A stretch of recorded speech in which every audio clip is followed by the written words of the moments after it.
March the 16th, 2026, and we have snow again today.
Hey y'all, and welcome back to my Appalachian Life. I'm Joanna, and I'm so glad you're joining in with me today. Spring has finally arrived, and I'm so excited.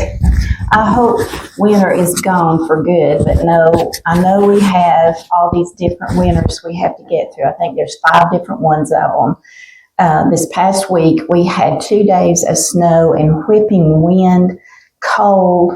Oh my goodness, and I had to get out in it. And we had about a 1/4 inch of snow here, but oh my God, I'm so over this. But I think that was our first winter. And they say it's redbud winter because the redbuds are starting to bloom. So we still have dogwood winter to go through, blackberry winter to go through, and there's 2 others that I can't think of what they are off the top of my head, but they will be short-lived, so we'll get through it. But spring is here, and things are greening up, and the flowers are starting to pop up out of the ground, so life is coming back, and that's my favorite time of the year. So I'm in the kitchen this morning, and what I'm doing is that I made my potato flake sourdough yesterday, and it went through the first rise last night, and I need to punch it down and shape it into rolls. And I'm doing that for a friend of mine who is having her family's Easter dinner this weekend because they had other things going on during Easter. So I offered to make the rolls for her, and she'll be by later today to pick those up. And I'm going to show you how I shape those into rolls. Now, I took that to my niece's holiday dinner at Thanksgiving, and her husband's family was there and everything. Everybody loved the rolls. It was a big hit. And I didn't get to go for Christmas because I had something else planned, but Stephanie requested the rolls again, and I was happy to make those for her. And so everyone really likes them. And if you've not made potato flake sourdough before, it's so easy, and it's really a treat. It's more of a sweet bread. It's not overly sweet, but it's just delicious, and you have that sourdough flavor, and it's wonderful. But we'll be doing that today, and tonight at church we're having Our Lady's Spring Banquet. So I'm making a pot of soup to take for that. So I'll show you the soup that I'm making too. It's one of my favorites. So let's get started on the rolls. But before I do, I wanted to show you my pretty spring apron that I made several years ago. And it's got birdhouses and cardinals and bluebirds and finches on it. I put pockets on it for the cell phone and for storage on each side, little pockets. It's also reversible, so if I get that side dirty and I haven't had a chance to wash it before I need to wear it, it's reversible, so it's solid on the other side. And the reason I made it is because I couldn't find any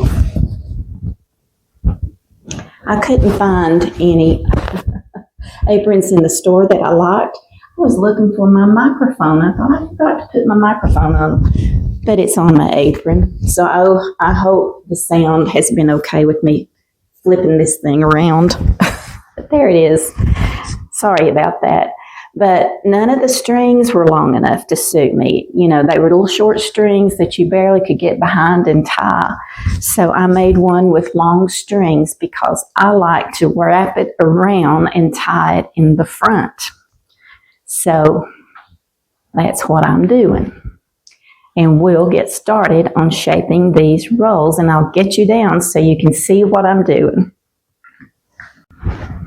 Okay, I just washed my hands really good, and now uncover the bread. Look how that has risen so well. So I'm just going to punch it down, get all of those air out of the dough, all the air bubbles, and I just turn it over. And this is a big wide bowl, and I just turn it over. I don't get it out on a separate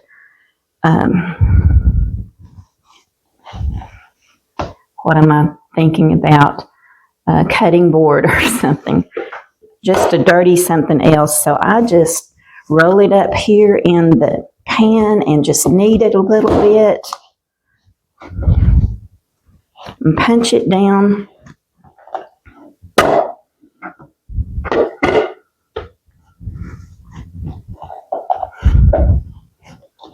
It smells wonderful. I love making the sourdough. It's not hard. It just takes a little bit of time and just a few ingredients. I think that's good. Don't want to overwork it. So now I just pinch off a piece to make it fit the palm of my hand, and I just roll it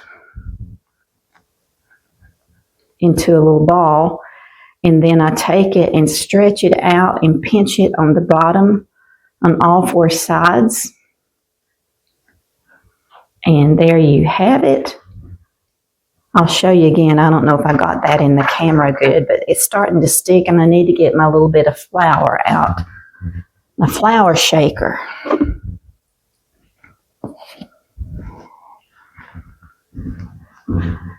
Pampered Chef flour shaker. I'm going to flour my hands here a little bit. And I'll get another one just to fit the palm of my hand. And I'm rolling it around. And then I just take the sides, all four sides, stretch it out and pinch it on the bottom. And there you have it. Let me do that again in case I didn't get it in the camera. I'm looking at the dough and not the camera. Oh. Enough dough to fit the palm of your hand. Roll it into a ball, and then take it and stretch it and pinch it on the bottom, all four sides. Okay? Just like that, and set it in the pan. So you want to make sure that you have all your rolls about the same size. Can you see in the pan? And these will double in size and make delicious rolls. So I will continue working on these rolls, and then we'll get started with the soup. In the palm of my hand, I'm rolling it up into a ball, and then I just stretch it and pinch it on the bottom. I don't know what the stretching does, but it does something, because when I just roll it in the ball and set it in there, they don't turn out as good. They don't rise as good. It does something. So trust me, don't skip this step.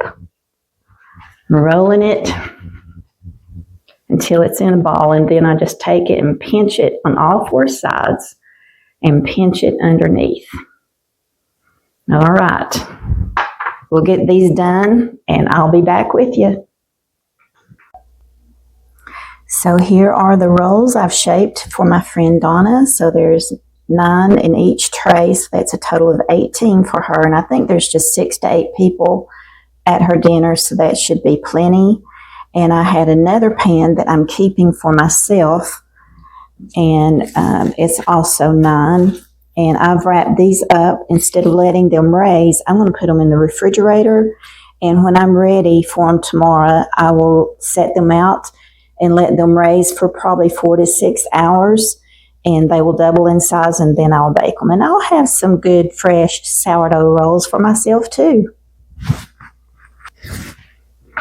I will cover these. I've got these sitting on the stove under the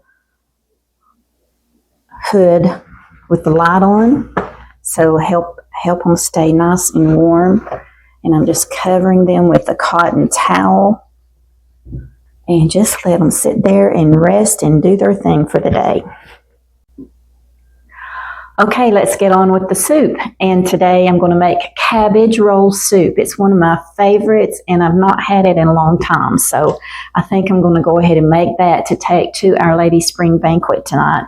And others are bringing other dishes, salads and desserts, and others are bringing soup too. So we'll have plenty to eat.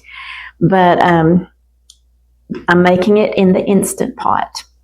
And just for instructions, because I watched a video of the Appalachian Channel, I think is what it's called, with John, I can't think of his last name, that does that channel, but He was cooking one time in his kitchen and never used an Instant Pot before, and it was hysterical. It was he and his son trying to figure it out. It was hysterical. So just to spare you, for those who have never used an Instant Pot before, I have it plugged in right now, and it says it's on. Let me get it on over here so maybe you can see a little better. Scoot it out a little bit. So what we're going to do to start, you have the stainless bowl that fits inside the Instant Pot, and you have a lid that goes on, and you also have this dial that just snaps on right here, and it says vent or steam. So you pop that on, and to start with, to cook with the Instant Pot, you want to make sure that is over on, did I say vent or steam? Let me see what this says. Sealed, sealing or venting, excuse me. I've told you how I need my glasses before, and I just hate wearing them. So you want to make sure when you're cooking that it's over on sealing. The dial is over on sealing. Can you see that? I don't know if you can because it's not real clear, but it says sealing up here and venting down here. So I got it all the way up on sealing. And it comes with these different silicone rings, and one of them is clear and one of them is red. You don't use both of them at the same time. The purpose of the dual rings is to use one if you're making desserts and the other one for regular cooking, because sometimes they will absorb the odor that you're cooking and you don't want that to get into your desserts. So I use the red one for desserts and the clear one for my normal cooking. Another tip that my niece Stephanie told me when I first got the Instant Pot was you should store your silicone ring in the freezer, and that will help with the odors that it absorbs. If you wash it after you finish it and just store it in your freezer. So that's what I do, and it fits right around this groove here. Can you see the groove? And you just snap that right in there and make sure it's in there really good. Okay, now we got the lid prepared. Now for this soup, I'm going to start with the saute function because we need to saute 1.5 pounds of hamburger. So I'm using the organic grass-fed, and it's just 1 pound. That's all I have. I know it costs for 1.5 pounds, but trust me, it's going to be fine. So I'm going to set this. It has a saute function on it down here on the very bottom. You can't see, but right down here, there's column of things here. So on the very bottom, mine has what it says saute, and I'm going to hit that, and it's going to heat up. It's going to heat up this bowl where I can saute this hamburger meat, and I need to saute it for about 7 minutes. So I will get that back. What fell off, you heard a little click.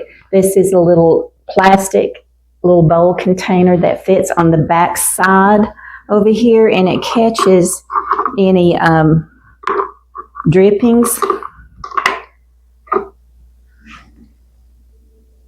There's the thing. Now, it just snaps on the back side here, and it catches any steam drippings that comes out. Okay, so this is heating up on the saute. I'm going to go ahead, and it says on. It preheated for 30 seconds, and now it says on. So I'm going to go ahead and put my hamburger meat in here.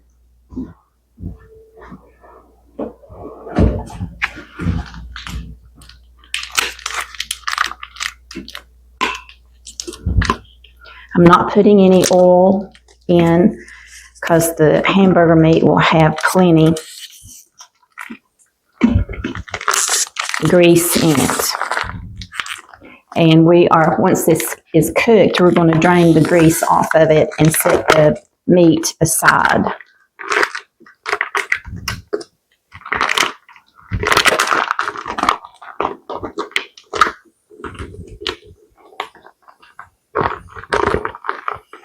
I can hear it starting to sizzle.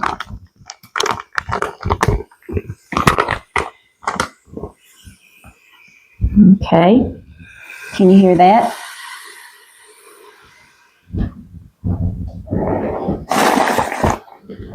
Now I need to wash my hands. Now while that is sauteing, I'm going to show you the ingredients that I have laid out here. And it calls for 8 ounces of cabbage, and this was a 2-pound head of cabbage, and I used about half of it. So you don't have to be precise on this recipe. It will turn out fine.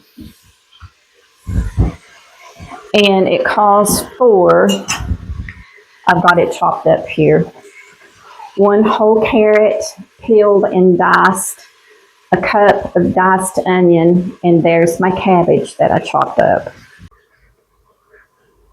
So while the hamburger is browning in here, and it's almost done, I will show you the rest of the ingredients. Of course, I've already showed you the 1 carrot that's peeled and diced, 1 cup of diced onion, and 8 ounces or more of chopped cabbage, and the garlic, and I'm using the jarred garlic, beef broth, fire roasted tomatoes, tomato sauce, and over here we have the avocado oil, Worcestershire sauce, apple cider vinegar, oregano, and this is some I grew and dried, parsley. I also grew and dried that parsley, a bay leaf, and mine were breaking up, so I got 2 pieces laying there, and salt and pepper.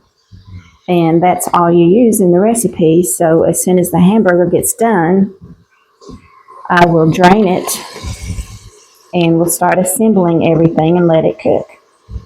The onions and the garlic, you just saute for 5 minutes, and you kind of stir it around, and the olive oil or the avocado oil that I'm using helps to scrape up all of that stuck on hamburger meat that's on the bottom. So now this is nice and soft. Can you see the color on it? I'm going to turn it off. So I'm going to hit cancel, which is this big red button right here. It turns it off. Now I'm going to add the hamburger meat back in and all the other ingredients. So let's get this hamburger meat. It's quite a bit of grease came off of that. I'm going to just put that back in.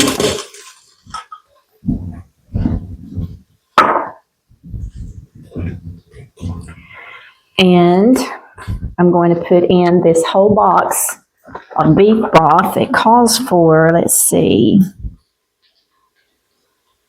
4 cups, and that's what is in this box. Yeah, 32 ounces. So I'm going to go ahead and pour this in.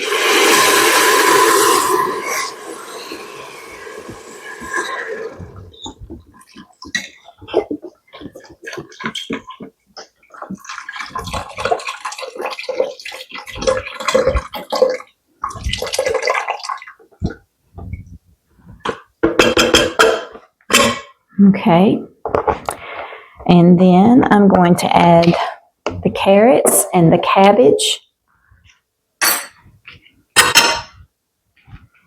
So I like these little flexible cutting boards because it makes it so easy just to slide your stuff in the pot. Get the rest that's sticking on the board. Get all in there. Everybody in the pool. Okay.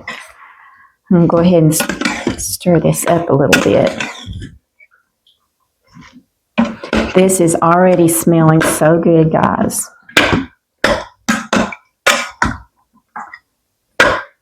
Okay, I'm going to add the fire roasted tomatoes, 14-ounce can.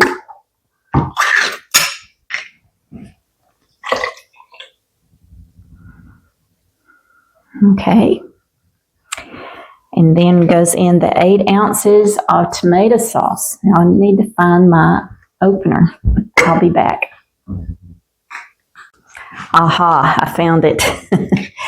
Since I redid the kitchen and I've put everything back, I can't remember where I put things. So it didn't take long, I found it. So I'm going to open up this 8-ounce can of tomato sauce.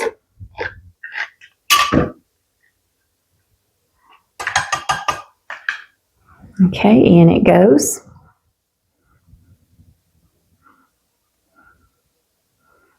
Got some on my hand I need to wash.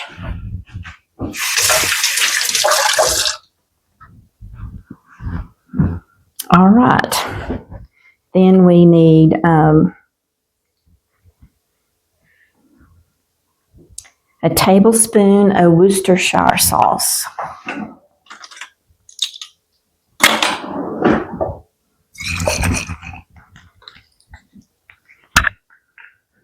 One tablespoon.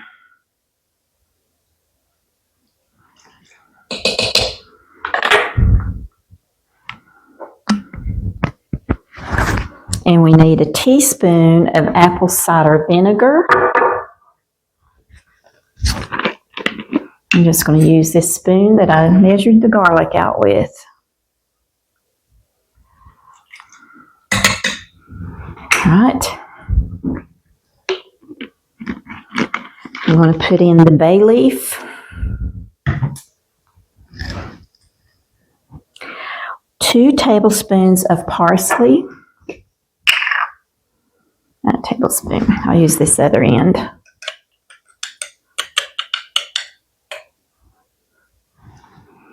Smells good. 2 tablespoons of dried parsley. Okay. A half a teaspoon of dried oregano. I'm going to eyeball it. I didn't have that one crushed up good, so I'm going to just crush it in my hand. Can you see? I'm just squishing it between my fingers and getting it crushed up really good. Okay. A half a teaspoon of salt.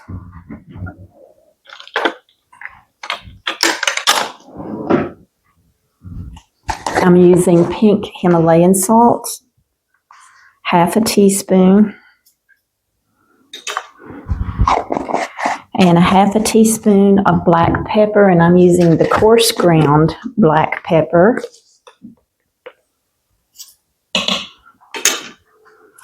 And I think that's all of the ingredients. Let me check it over to make sure I have everything in here. Okay, ground beef, olive oil, onion, garlic, cabbage, diced tomatoes, tomato sauce, beef broth, carrot, Worcestershire, apple cider vinegar, bay leaf, parsley, dried oregano. Did I put the oregano in? Yes, I did. That's the one that I had to crush up a little bit more. And salt and pepper. Okay, we've got it all in there. So I'm going to give it just a little stir to get everything good and mixed up.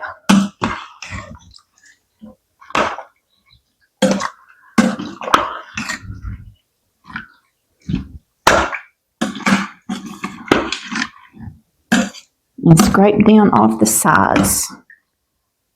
Get it off the spoon handle. All right.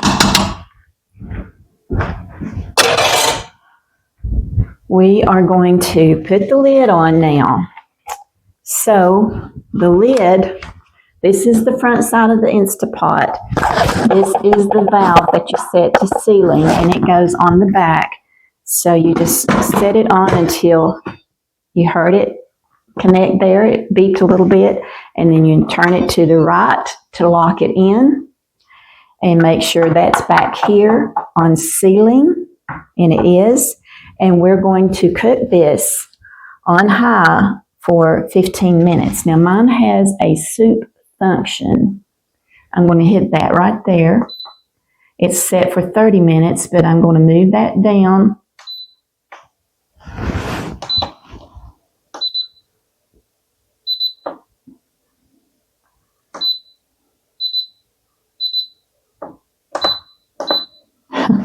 Let me cancel it. I told you I need my glasses. I don't know if I'm hitting the right button. Okay, it's off. I've got it locked in. It's on venting. So now I'm going to hit this soup function up here at the top. It defaults to 30 minutes, and I want to change that to 15. So I'm going to use this minus button here until it gets down to 15. And there it is. And it will start here in just a minute. I won't have to do anything else. So it will beep there. Now it says it's on.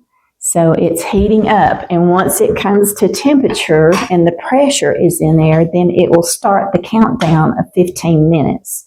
So when it's done, I'll be back with you. Now this is such a delicious low carb soup. And it just is so satisfying and so flavorful. Joe and I both loved it. And I think I've only made it one time this past winter. With all the project going on around here in construction, I've just really not done a lot of cooking. So I'll be happy to have some of this tonight. So I'll be back with you once it's done. Okay, the 15 minutes just ended and it beeped 4 or 5 times to let you know that it's done, and it defaults to low. That's what the L means, and it will start counting up how many minutes you've had on low. But I'm not going to keep it on low. I'm going to cancel, turn it off, and let it natural release the steam for 5 minutes, and then I will put it over to vent to let the rest of the steam vent out until this pop-up valve has gone down. So I'll be back in 5 minutes.